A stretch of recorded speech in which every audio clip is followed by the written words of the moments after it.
Good evening. Hope everyone's been having a blessed day with their family.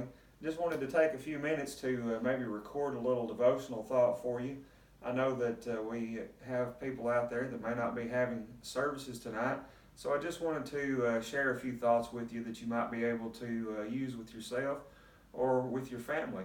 I know that a lot of us have been hearing all these Christmas songs on the radio this time of year and things like that. One of my favorite songs is one that the Oak Ridge Boys sing. It's called Thank God for Kids. And one of the lines in that song says, "Have you ever stopped to think or wonder why the nearest thing to heaven is a child?" Well, as I've listened to that song over the years, I've always thought that perhaps whoever was writing that song had Matthew chapter 18 in mind when they were thinking about that verse. For instance, in Matthew chapter 18, the Bible says, beginning in verse 1, "And at that time the disciples came to Jesus, saying, 'Who then is greatest in the kingdom of heaven?'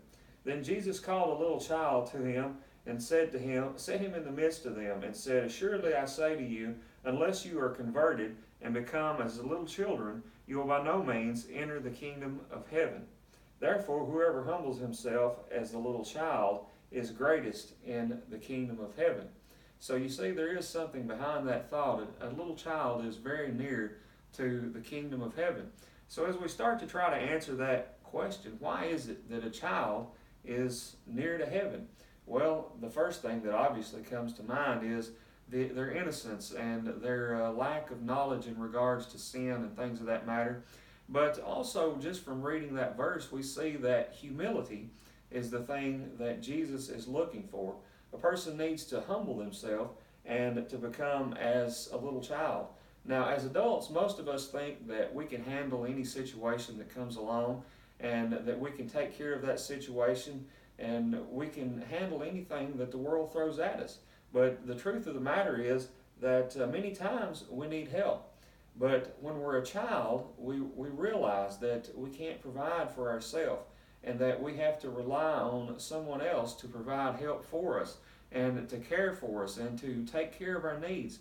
Well, in dealing with spiritual matters and dealing with those things, we have to realize that without God's help and without the blood of Christ, we're just sinners that are lost and without any hope. So we have to be willing to humble ourselves.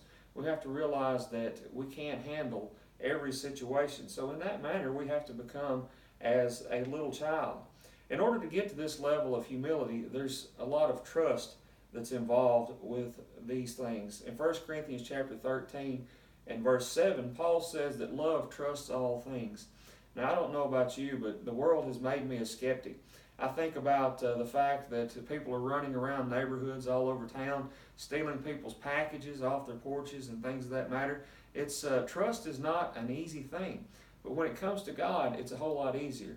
Now, if you think about your children, how they trust you, they trust that you're going to come through for them, that you're not going to do anything that's going to harm them, that you want the best for them. Well, that's how it is with God. We have to be willing to trust Him, to trust that He wants the best for us. Sometimes we tell our children to do things and they don't understand what's behind these things. They don't understand the reason. It reminds me of a story that I heard about a man. This was a made-up story, but it's just a good little illustration. The man was walking along in the woods and he fell off of a cliff. Well, it just so happens that in his fall he grabs a tree branch and he's hanging there and he's hoping for some help, and he looks up to the sky and he's hollering for help, and he hears a voice from up above and it says, "I'm here." And he says, "I need your help." And he hollers out to the voice again, and the voice comes back and says, "Do you trust me?" And the man says, "Yes, I trust you. Will you please help me?" And the voice says, "Do you trust me?"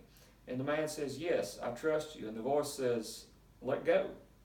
And the man hollers out and says, "Is anyone else up there?"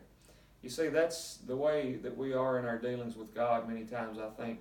Sometimes He tells us something that we need to do, or we come into contact with it through His Word. We realize that we need to let go, that we need to accept the answer that's been given. But it's difficult sometimes to trust that things are going to work out the way that they need to. So we have to, in this fashion, be humble and be willing to trust God. Our kids do it. Our kids trust us because they have faith. that we're going to carry out what we've said. And that faith comes from the fact that time after time we have provided for them in their times of trouble. This is something that I take great pride in as a father. I take pride in the fact that my children have faith in me, that I'm not going to let them down.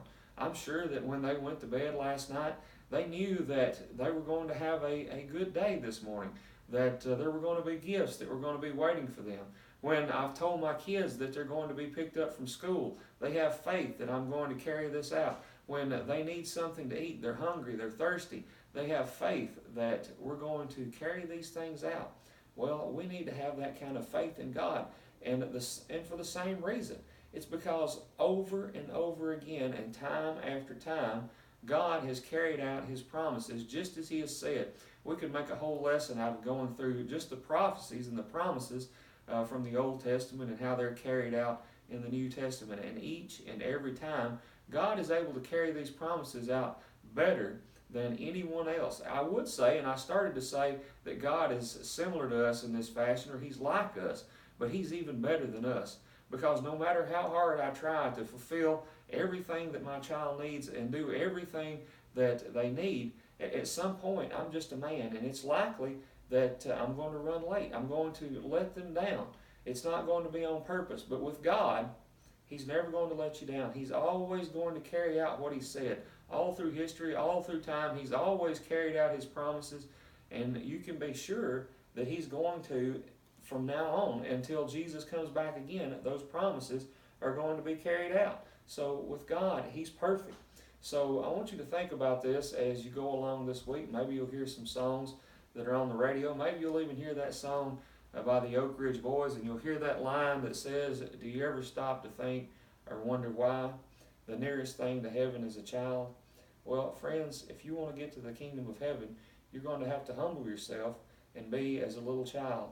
You're going to have to trust God and have faith that He's going to carry out His promises just as He said, and be willing to be a friend to Him and do what He's asked. Thank you for tuning in to our little program here, and I pray that you'll have blessed holidays with your family.